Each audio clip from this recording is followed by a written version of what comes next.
Submission to authority. Be subject for the Lord's sake to every human institution, whether it be to the emperor as supreme, or to the governors as sent by him to punish those who do evil and to praise those who do good.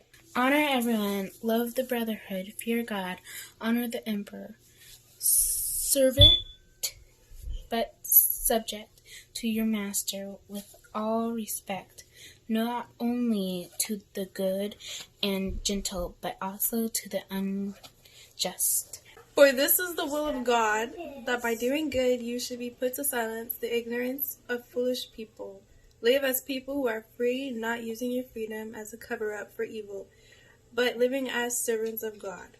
For it is commendable if someone bears up under the pain of unjust suffering because they are conscious of God. But how is it to your credit if you receive a beating for doing wrong and endure it? But if you suffer for doing good and you endure it, this is commendable before God. Thus, suffering is all part of the work God has given you. Christ, who suffered for you, is your example. Follow in his steps.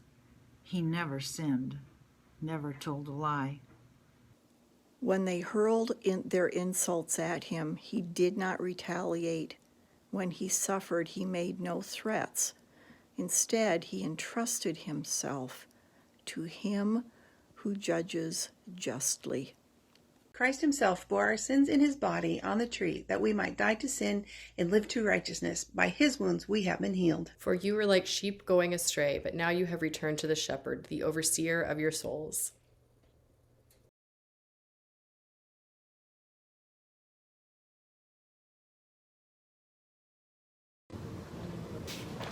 Hi, ladies. Good morning, ladies. It's afternoon.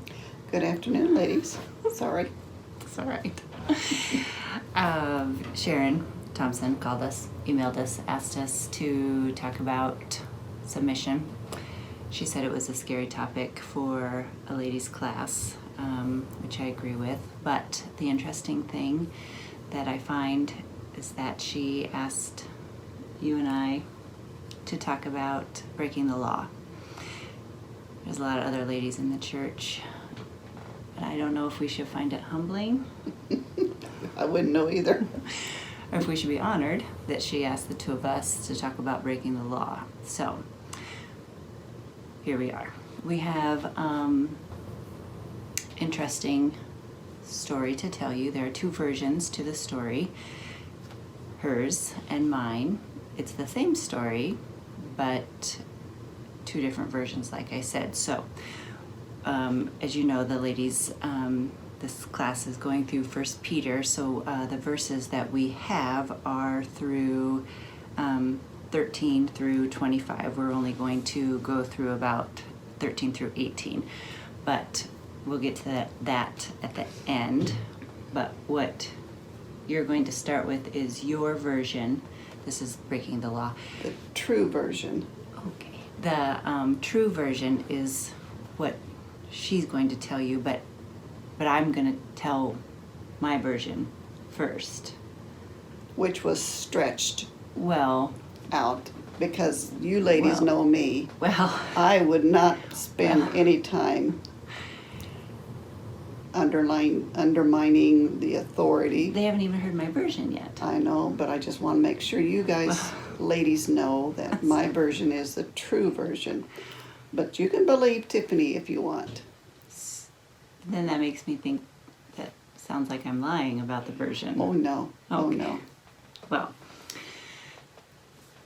then that makes it sound like I've not been telling the true version to other people as well. Well, it just makes an interesting story, that's all. So anyway, I don't know again if we should find it humbling or scary that Sharon asked us to talk about breaking the law and submission this week. So here's my version of the story.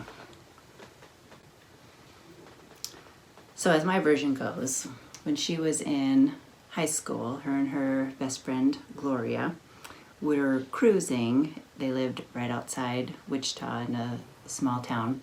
And so they would cruise along the streets, cruising.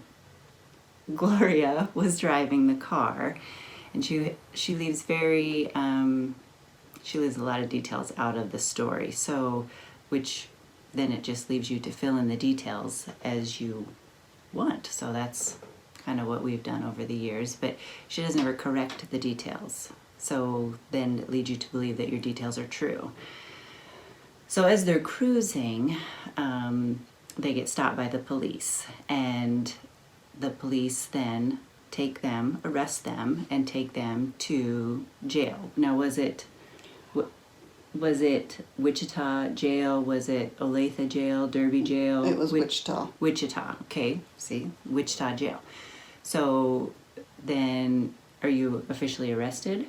Not me. Okay. So, is somebody arrested? Evidently Gloria was, Okay. according to your version. Well, see, this is, again, it's my version. You only can answer the questions. Okay. So somebody is arrested, and then they are in a holding cell because they can't call their parents right away. So then Gloria has to call her older sister, Chris, to come bail them out of jail. Was there money exchanged to get you?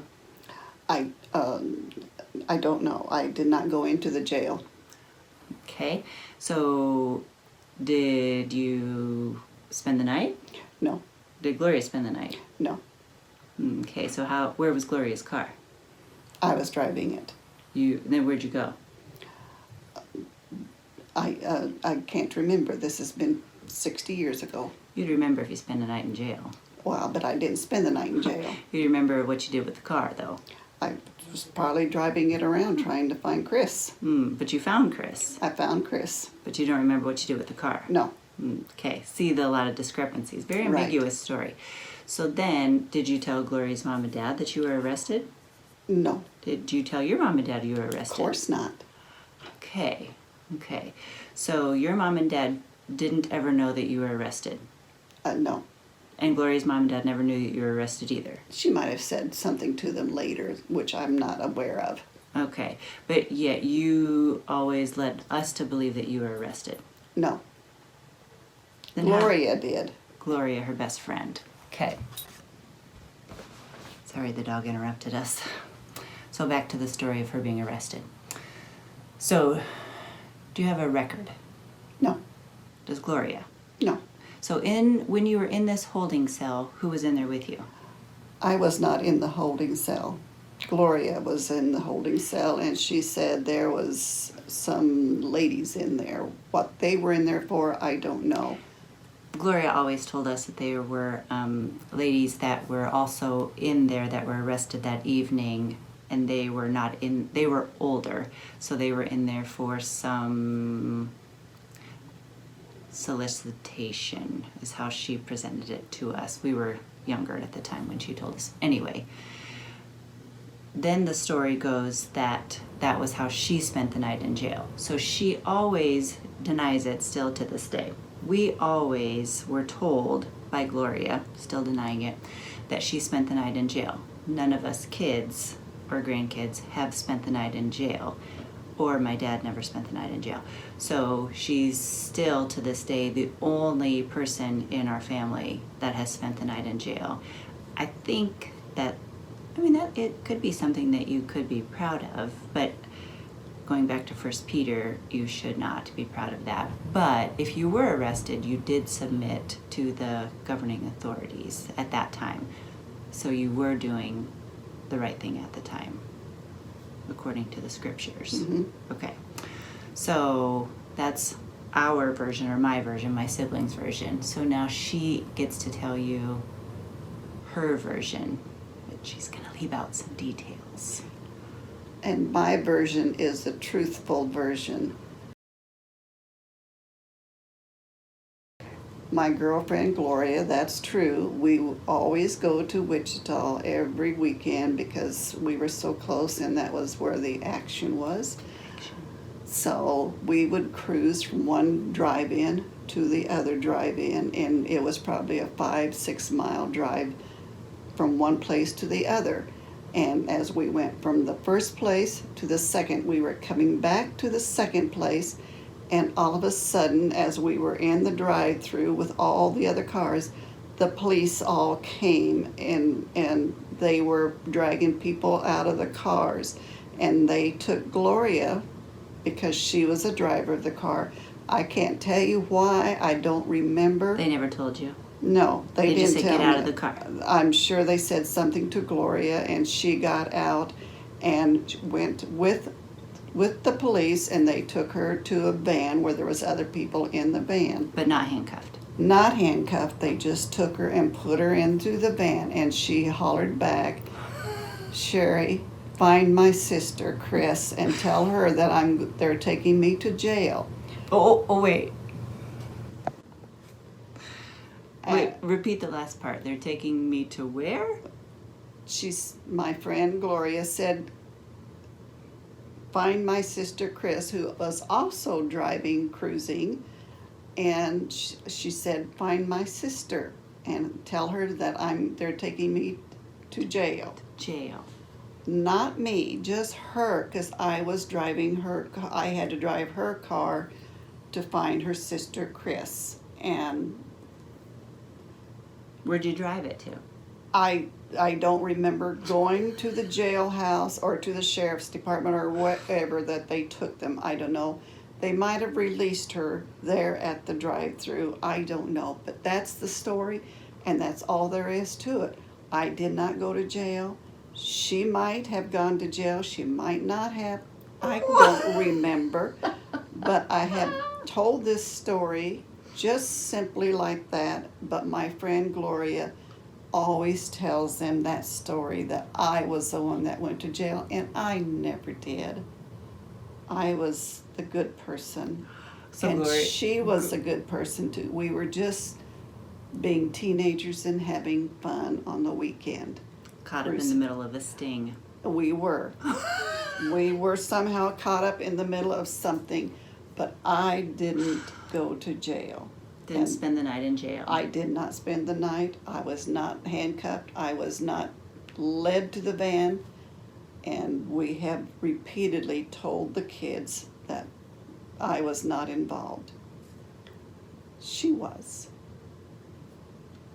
So we leave it up to you, ladies of Southwest, to decide I'm the innocent one. which story is right. Or truth. Truth. Okay. I will, however, as she and I were talking earlier today, we did find it a little bit more fitting to read 1 Peter from the Message. Maybe this is for you. Right. This is straight for you. Let me see it. 1 Peter 2:13 through 17 from the Message. Make the master proud of you by being good citizens. Respect the authorities, whatever their level. They are God's emissaries for keeping order. It is God's will that by doing good you might cure the ignorance of the fools who think you're a danger to society. Exercise your freedom by serving God, not by breaking the rules. Treat everyone you meet with dignity. Love your spiritual family. Revere God. Respect the government.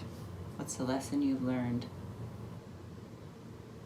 from being in jail, from spending a night in jail?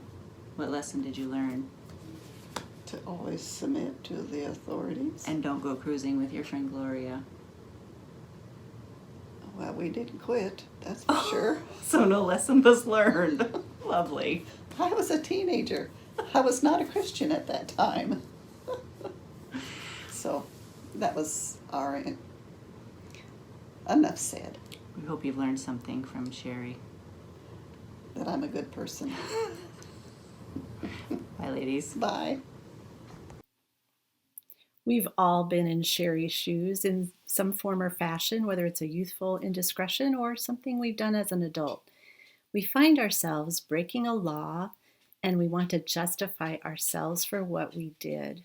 I remember as an adult and a Christian going through a period of my life when I apparently had some serious stress because I got stopped for speeding 4 times within a 2-year period. Every single time I had a reason, I tried to offer the police officer to convince him I was a good person. My car is full of Girl Scout cookies, and I'm just trying to deliver them all. I'm dropping kids off from church camp, and we're just so in a hurry to get home, sir. I'm on my way to volunteer at church this morning, and I didn't want to be late. Now, these are literally things I have said to a police officer after being pulled over, mostly for my kids' sake, so that they would believe their mom was not a criminal. But what we find in the book of 1 Peter is Peter, who witnessed Jesus quietly and calmly submitting to the soldiers who came to arrest him, who longed to see Jesus take up a sword and calmly, or carefully, quickly, decisively put the authorities in their place. Peter recognized that of all people, Jesus was the truly good person who had done no sin. He saw Jesus was who we want to be. But Peter reminds us in his letter that we must strive to submit our lives to the authorities in our lives here on earth, just as Jesus did, because Jesus bore our sins in his own body as he hung on the cross. Not because we were such good people, but because we are not. We need his grace in every way, and he welcomes us, not as our judge only, but as a shepherd and guardian, embracing the straying sheep who return to him for healing and a living hope.